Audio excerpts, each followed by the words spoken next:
Men bitta oila bilan gaplashdim. Mana siz mana shu qizaloqda buvisi ekansiz. Sizga qizingiz ishonib topshirib ketibdi. Nimaga bolalar uyiga olib keldingiz? Ham yig'lab aytdiki, uyimdagi o'g'li tajovuz qilyapti bunga.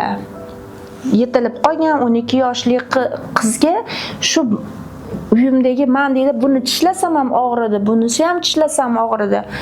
Majbur olib kelib berdim, tashab qo'yganim yo'q, qizim ko'rib ketyapman. Bunaqa taqdirlar bor, ko'p edi-da.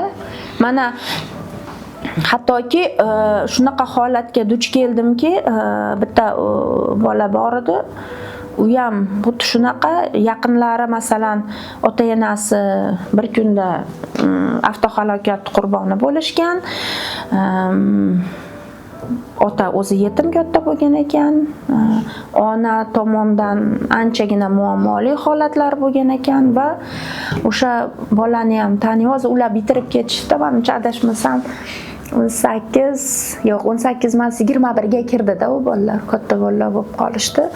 Lekin o'sha bolalar uyida olgan tarbiya bilan ular yomon bo'lgani yo'q. Men o'sha bolalar uyini bilasizmi?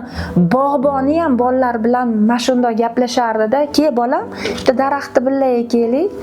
Kemaytga suv quyib turgin. Mana shu daraxt men bilan sandan keyin shu yerda qoladi."